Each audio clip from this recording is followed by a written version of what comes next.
to us.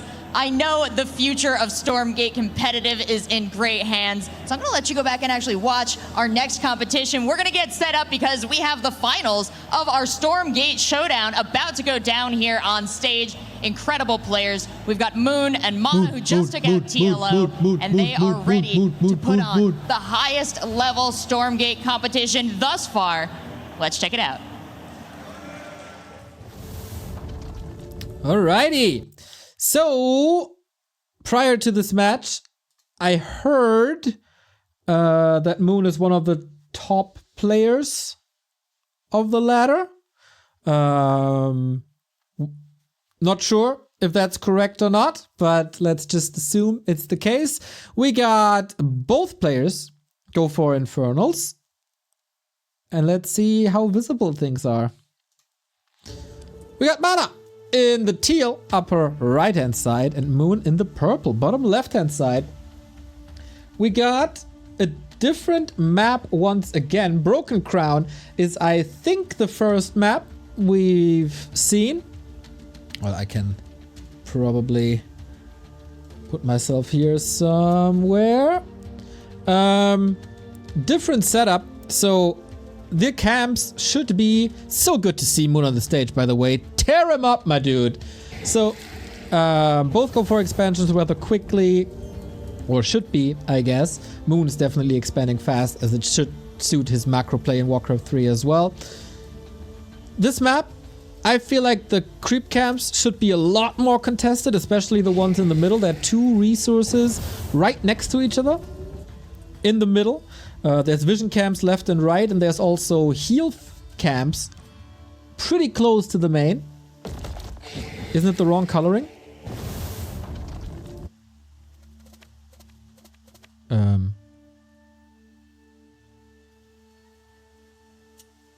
It's the other way around? Wait, what? Moon in purple, got a purple frame, and Mana in teal. Mana, Moon, Moon, Mana? Moon in... what? How do you see that?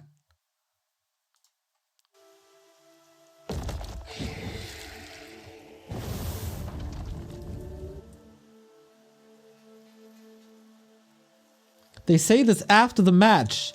Oh! We watched the stream. Oh my god, this is gonna be so confusing. Well, alright. Okay. Then just imagine that it's different. Alright, so Moon in the top right. That's a faux pas. Whoopsie.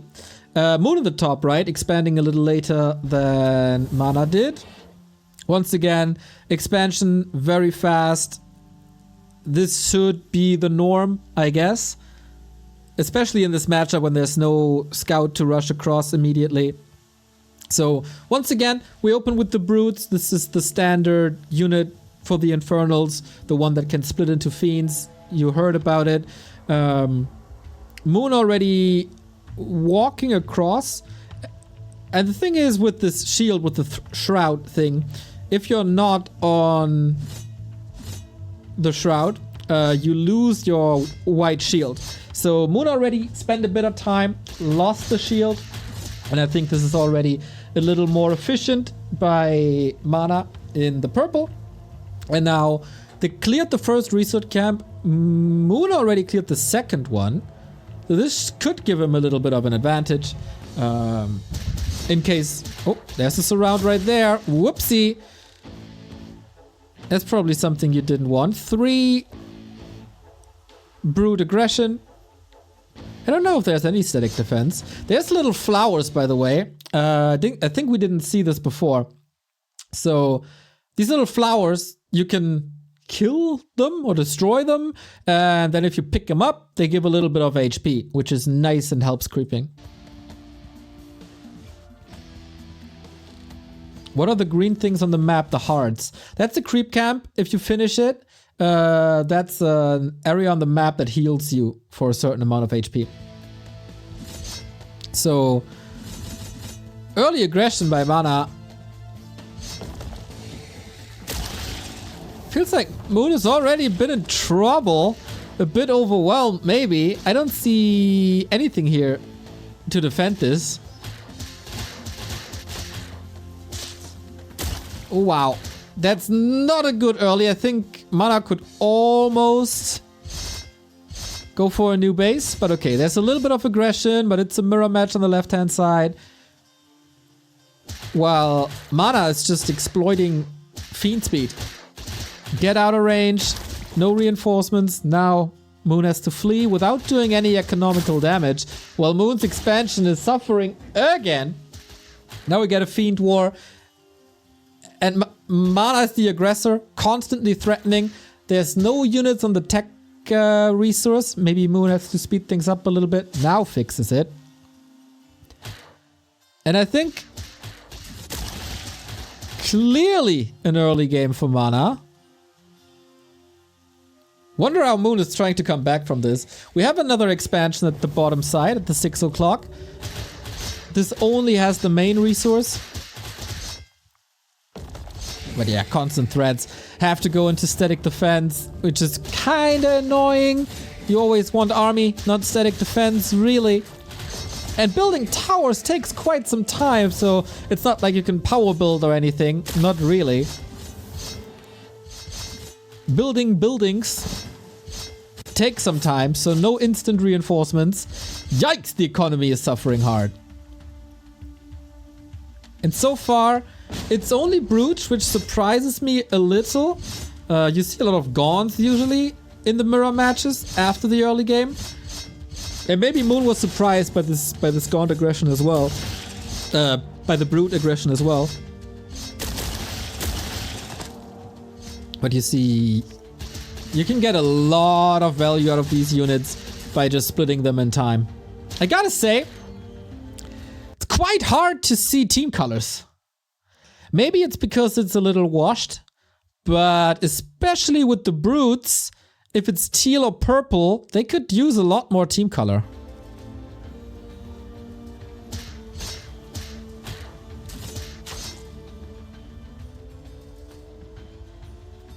Yeah, that is probably an issue. I mean, for the imps, for the workers, if they walk in a direction where you can see the back, it's pretty clear.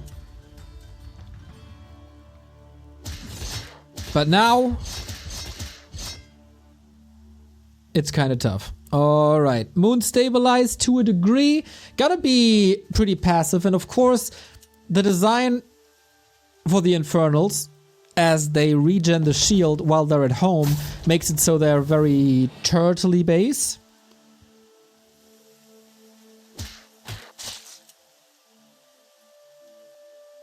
Yeah, or very turtley style in their play. And map control is with Mana once again. Little bit of, I don't know if Moon got the resources, hard to say. But good scout, sees there's an attack coming, can produce a little bit, go for the counter aggression. No tech just yet to be seen in the unit composition. So no Gaunts. But we have the upgrade that makes the Brute split A automatically, and if you do it manually, you don't get 2 Fiends, but 4. So it looks like we get a mirror match with lots of Fiends.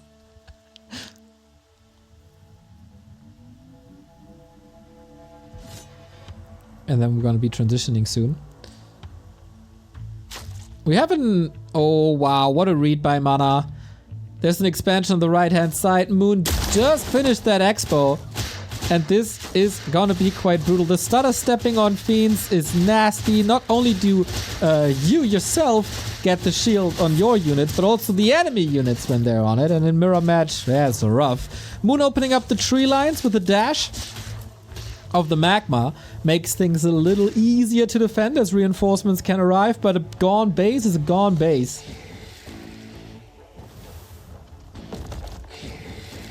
And Mana is getting quite far ahead. And now we see the Gaunts. And as I said, like, this is a little bit of an...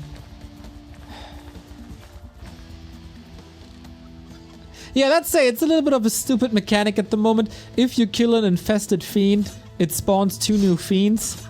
So we will see a lot of fiends when they use Infest nicely, and they will, probably.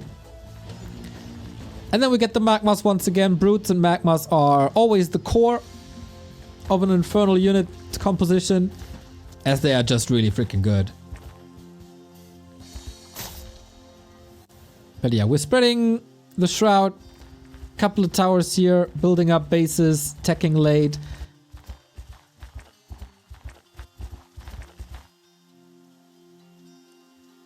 But at the moment, when both of these guys are playing a turtley race, sometimes a bit of a stalemate. I thought the resource camps will be contested more.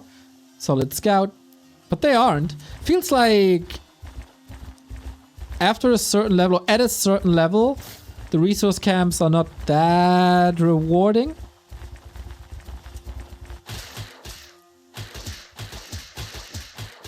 Good scout here though by Moon.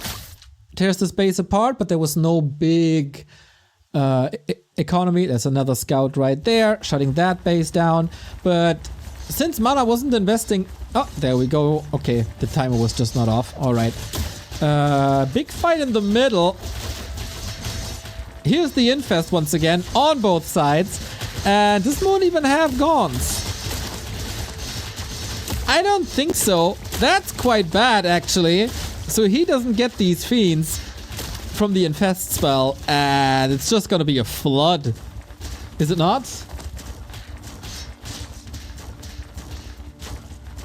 It certainly looks like it. High ground advantage? Maybe? With a tower here? Maybe? With chokes? Oh my! Next Infest on the workers! This is gonna be so many fiends! And I don't see a way that Moon can stop this anymore. Once again, the colors are swapped. And it's just Mana dominating. And Moon says GG. And it's over. Mana goes 3-0 in these show matches. And Moon wasn't ready for the early game. For the early game aggression. That broke his back. And of course in mirror matches, super hard to come back. While Mana was able to mine an Expo. Moon wasn't. He just was in panic mode. Trying to rescue whatever's left from his base. And I wonder if he has a comeback here. Mana looks like he figured out this game quite well.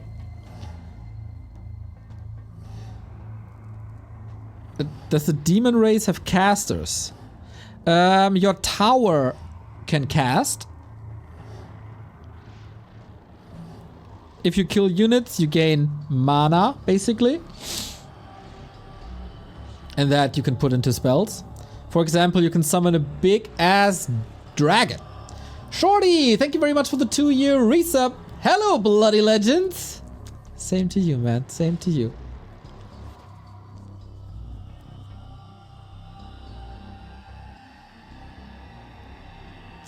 So, curious now what the reaction is. If you make the decision to be more ready for that rush that Mana played on map 1, you might fall behind if this time Mana's going for a greedy build. And as this Inferno, you don't have a scout, so you kinda have to guess what your opponent is doing. Maybe it's also a little map dependent.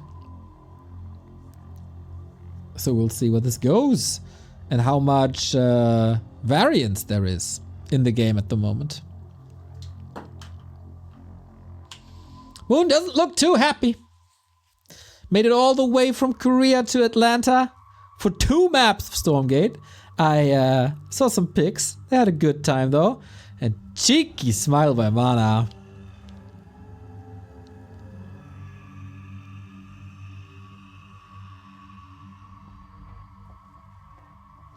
Well, Moon. Time to turn this around. Time to show these StarCraft nerds what RTS really means. I believe in you, even though this game was already played 11 days ago.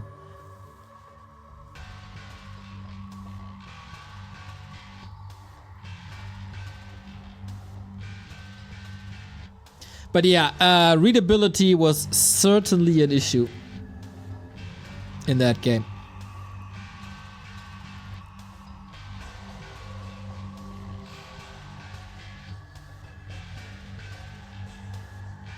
And as I said, if you play it yourself, it's not that much of an issue. But if it's a restream, or just like this on stream, this can be improved upon.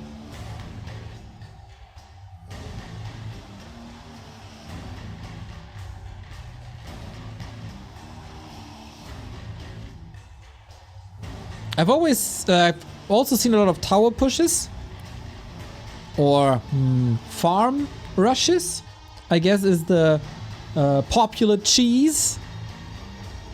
You know, with these units that you can't control, of the Infernals. Wonder if that's a play.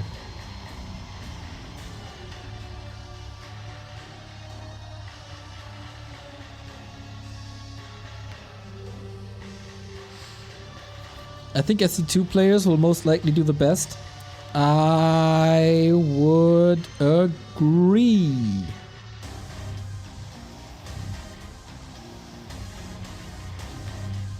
Crowd is pumped. Yeah, this was, as a mirror match oftentimes is, less exciting than the previous game with two different races against each other. And that's the downside of just having 2 to 3 races, right? You automatically get a lot more mirror matches. And creating exciting mirror matches took Warcraft 3 20 years plus. So, rough. Alright, guys. Now, I hope the colors are correct this time. Exciting from the caster doesn't count. So moon bottom left hand side, this is Secluded Grove. We've seen it before. On map 1, I thought that the creep camps would be more contested and more meaningful, but they weren't really. The ones in the middle were, also the vision. But here on this map, I would be very surprised to see them come into play. So I guess both will be rushing for an expansion. They are. Basically no racks, instant expansion. And that's what they do. Will we see a different opening? Is it possible to open with something else, or reasonable to open with something else than brutes?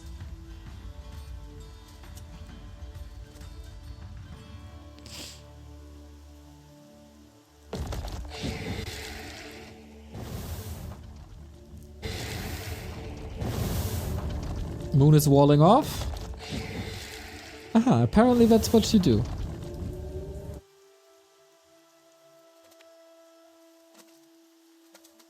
Not a real wall off yet, but certainly creating a little choke here. It's gonna be the Iron Vault again, so it's brutes again. It's just rally points. I guess the observer mode is pretty bare bones just yet. You don't see any resources, supply, etc. So I won't really comment on that. I don't think we necessarily need to see these lines, but since they already announced tournaments, they will have an eye on an observer mode. So once again, you crack this open because this resort spreads as long as you don't touch it. Or it enriches. And then if you crack up the stone early, later you can gather more. And in the early game, since this unit is not costing any of the tech resource, the gas/lumber resource, you don't need it except for attack, which we don't see yet. So Mana not as aggressive as he was before, going for the vision camp, which gives you a lot of vision, as you can see. So you can see and scout any run-bys, for example. Huh. Health camp second. Alright. There's already a few resources here to be gathered. That's a cheeky expansion that I wouldn't expect. Wait, now the camera colors are different? I am very confused.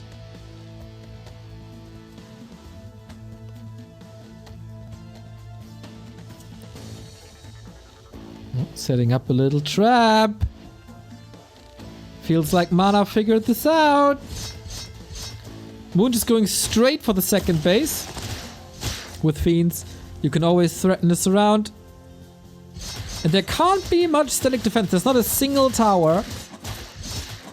Only the farm. Calling in imps to fight is never really good. They're not that strong. Oh, I'm so confused who's who. As the colors are different and game winner was swapped, so I have no idea.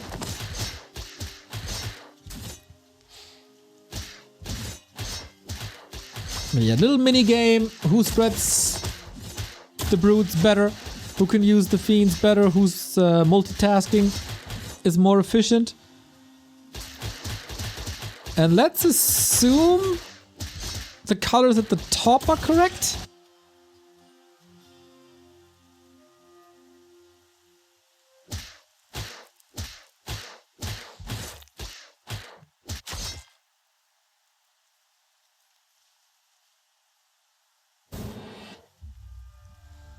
The moon with an unsaturated base here, which is kind of cool to have, as it has the Luminite Therium thing, the second resource. I just need to read up on that and learn the vocabulary. While Mana is going for a third base here, which doesn't have the second one. And also not cracking open that stone.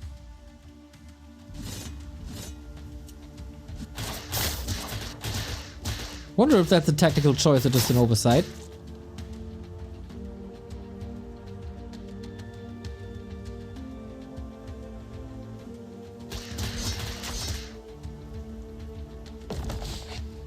I expected this to be way less brute heavy. But hey, what do I know?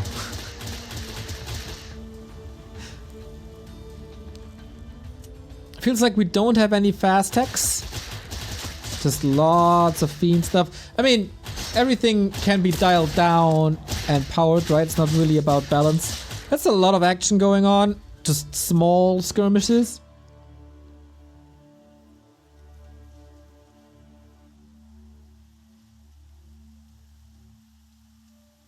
Okay, Expo running now. The third one.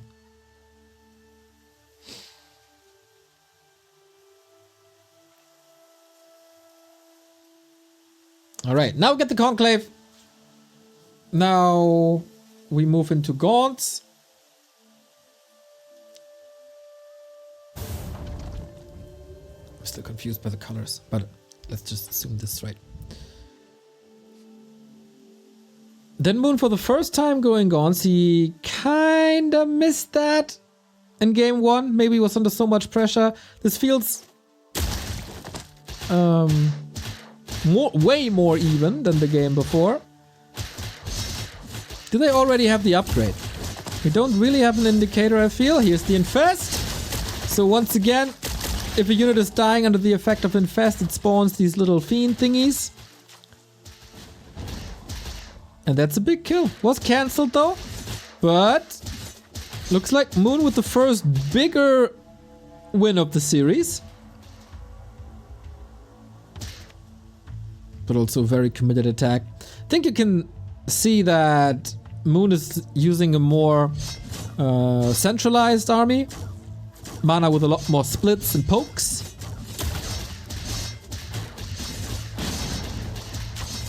But okay, maybe not really an all-in, but maybe one bigger approach can overwhelm if you use these Gaunts well. Otherwise, Fiends can certainly help you survive, and that's all it is. Could maybe expand on the back of this attack, depending on how many resources you got, but on 3 bases should be, because I feel like it's relatively easy to be able to afford an expansion. Oh boy. We got a lot of imps here. Do we have imp detonates? As I said, these can explode, basically like banelings. Oh no, it's not. It was just oops. It's the teal ones, of course. Yeah, they don't have inflame yet. So he was evacuating them. Interesting. They'll all be picked apart. I mean, he's sending them back.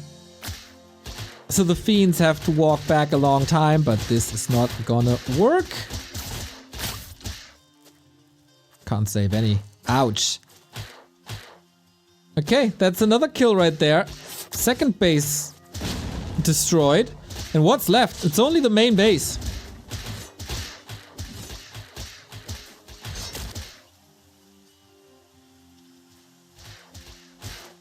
It's unholdable. Like, 3 base versus 1. You know it. We get magmas now. But they're not that tanky as they might appear.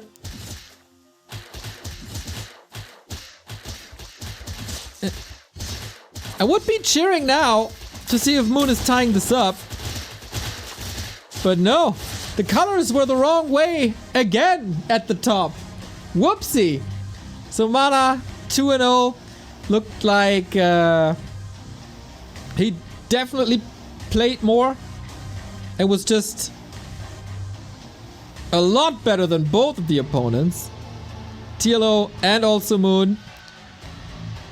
And Moon not satisfied with that. He pretty much got destroyed here in that mirror match. But of course, he was busy practicing for Rara Land. Thank you so much. There you go.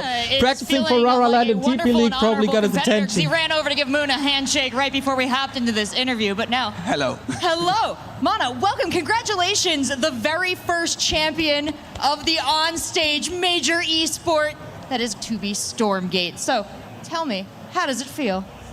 Amazing feeling, actually. I remember starting my career in StarCraft 2 beta. I enjoyed all the show matches. I always wanted to be like part of like the battle report that we had for StarCraft 2. So now, for the first time to be in the stage for Stormgate, to make history here as a player, and also not only just be part of it, but actually win it all. It's an amazing feeling for sure. Congratulations, Mana. It is well earned. Charismatic You talked guy, about like your that guy. history in StarCraft before this. Tell me how that led to you getting involved into Stormgate at such an early stage. It definitely helps a lot to get like a lot of multitasking from StarCraft 2. It feels very similar, the way that the game plays out. Yeah, I could feel that I was kind of like out multitasking Moon here and there, so it felt quite nice. So it feels to be like a relatively even game here compared to StarCraft 2. And yeah, like the way that we started it off, like the first closed alpha test, then the beta test and so on, like the game is progressing in such a nice state, and it feels like an actual RTS is on the horizon. Well, and for you to stand here as our champion, you talked about making history, and now at such a high mark. How are you going to top this? You plan on sticking with Stormgate? What's your future look like? Well, it depends, of course. Like, I'll try to play StarCraft 2 and Stormgate at the same time. We will see how the future looks like for the Stormgate tournaments. I will definitely be actively playing the game, testing it, and trying to make it the best game possible. So far, I do enjoy it, but I'll obviously still compete in StarCraft 2. Well, Mana, it is so exciting to be able to do this, but I would like to invite you now to place down your microphone and hoist for the first time Let's go. the very first Stormgate trophy.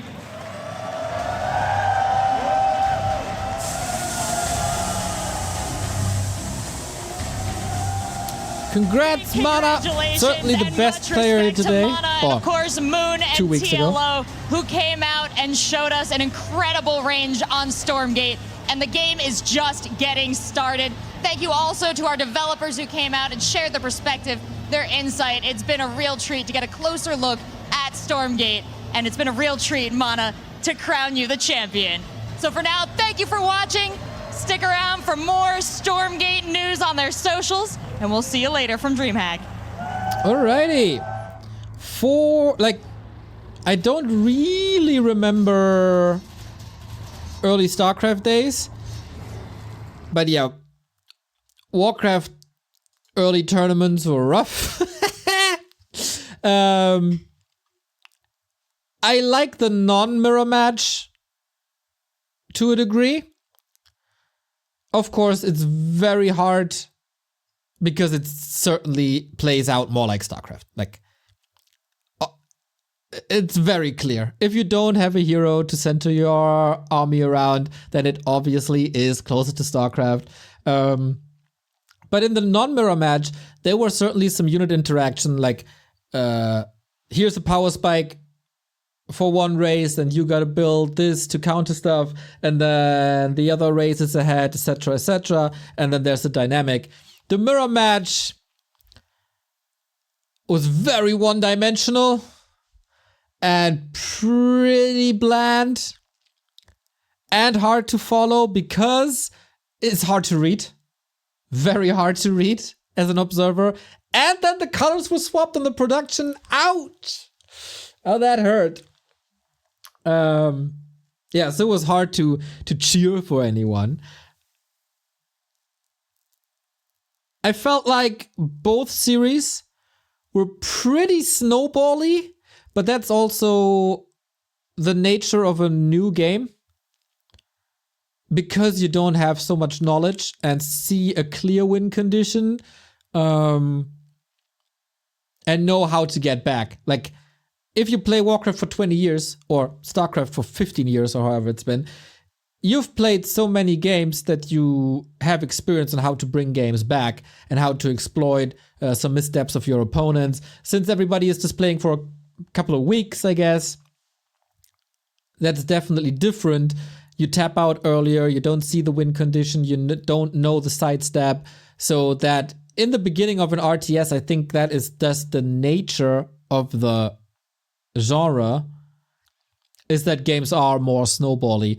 I would really love to see mechanics implemented to stop snowballing.